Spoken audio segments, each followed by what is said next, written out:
बिस्मिल्लाहिर्रहमानिर्रहीम, अस्सलाम वालेकुम, वेलकम बैक। आज मैं आपके साथ चने की दाल के हलवे की रेसिपी शेयर कर रही हूँ जो बहुत ही मज़ेदार बनेगा। अगर आप चैनल पर नए हैं तो सबसे पहले चैनल को सब्सक्राइब कर लें। तो चलिए शुरू करते हैं हलवा बनाना। इसके लिए मैंने 2 कप चने की दाल ली है जिसे मैंने 4 घंटे के लिए नीम गर्म पानी में भिगो दिया है। भिगोना बहुत ज़रूरी है इसको। 1 कप चीनी, 3/4 कप इसमें घी का इस्तेमाल करेंगे। 1 कप मिल्क पाउडर है, पिसा हुआ नारियल और किशमिश है, पिस्ते और बादाम है थोड़े से। सबसे पहले पैन में हम दाल डाल लेंगे जिसे हमने 4 घंटे के लिए भिगो दिया था। उसमें आधा लीटर हम दूध शामिल कर देंगे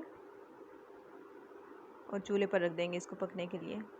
जैसे ही बॉयल आएगा तो हम चम्मच इसका हिलाएंगे और इसको हाफ़ कवर करके पकने के लिए हल्की आंच पर रख देंगे। इतनी देर हम इसको पकाएंगे कि दाल गल जाए और दूध इसमें हम खुश्क कर लेंगे इसका। बार बार हम इसमें चम्मच चलाते रहेंगे क्योंकि ये दाल है और दूध है, इसको लगने का डर होता है, इसलिए बीच बीच में हम इसको चम्मच भी चलाते रहेंगे। दूध इसका हम खुश्क कर लेंगे। जैसे ही दूध खुश्क हो गया है अब हम इसको थोड़ा सा ठंडा करके और इसको पीस लेंगे। बहुत ज़्यादा बारीक ये नहीं पिसेगी, थोड़ा थोड़ा सा इसमें दाना रह ही जाता है चने की दाल का, यानी जो फील होता है खाते हुए। ये दाल हमारी पिस गई है।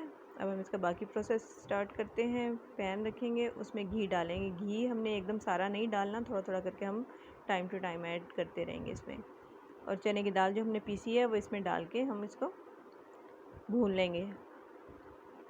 इस वक्त तो चने की दाल बहुत ड्राई लग रही है, लेकिन जैसे जैसे इसको हीट लगती रहेगी ये मॉइस्ट होती रहेगी। भुनाई इसकी हमें बहुत अच्छे से करनी है। थोड़ा सा घी और शामिल कर लेंगे और इसको भून लेंगे।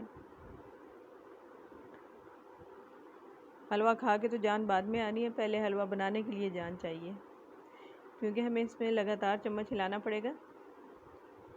थोड़ा सा घी और शामिल कर लेंगे और इसको भून लेंगे, क्योंकि अगर हम इसमें चम्मच नहीं हिलाएंगे और इसको छोड़ेंगे तो ये नीचे से लग जाएगा और सारी हमारी मेहनत जो है वो ज़ाया चली जाएगी। ये देखें, इसे पैंदा आप छोड़ दिए, काफ़ी हद तक इसकी भुनाई होगी। भुनाई का मतलब पता हमें इस तरह चल जाएगा कि इसका कलर चेंज हो जाएगा और इसमें से खुशबू आने लगेगी। ये बाकी का घी भी मैंने सारा इसमें ऐड कर दिया है। दोबारा से इसकी भुनाई कर लेंगे। सबसे ज़्यादा इसमें मेहनत जो है वो भुनाई की होगी। जैसे अब विंटर्स आ रहे हैं तो हम ये हलवा बना कर इसको स्टोर भी कर सकते हैं, हम इसको जमा भी सकते हैं। ये चीनी मैंने डाल दी है इसमें 1 कप। चीनी को मैंने पीस लिया है।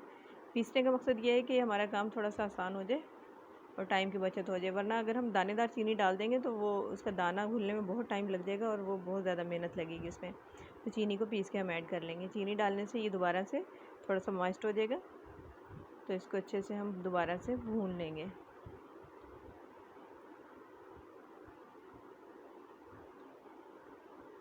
अगर हम चाहें तो इस हलवे की टुकड़ियाँ भी हम जमा सकते हैं।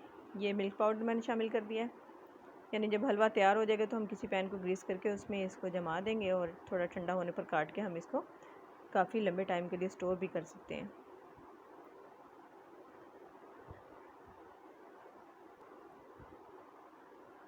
ये हम आहिस्ता आहिस्ता इसकी भुनाई भी करते जाएंगे साथ साथ। दोबारा से ये स्टिकी सा हो जाएगा चीनी डालने से, लेकिन ये जैसे जैसे हम भूनते जाएंगे तो ये खुद ब खुद सेटल होता जाएगा और पैंदा छोड़ देगा। देखिए काफ़ी हद तक ये साइडों से छोड़ने लगा है पैन को। बहुत मज़ेदार ये हलवा तैयार होगा, ज़रूर रेसिपी को ट्राई कीजिएगा। अब आखिर में ये पिसा हुआ नारियल और किशमिश मैंने इसमें शामिल कर दी है। इसको भी हम अच्छे से मिक्स कर लेंगे इसमें।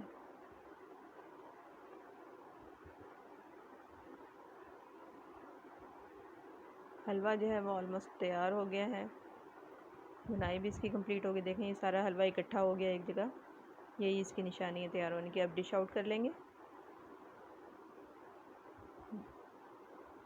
हलवे को हम डिश आउट कर रहे हैं। इसको गार्निश कर लेंगे पिस्ते और बादाम से। आई होप कि रेसिपी अच्छी लगी होगी आपको। रेसिपी अच्छी लगी हो तो लाइक और शेयर ज़रूर करें और चैनल को सब्सक्राइब कर लें और बेल आइकन को भी प्रेस कर लें ताकि आने वाली हर वीडियो का नोटिफिकेशन आपको मिलता रहे। अल्लाह।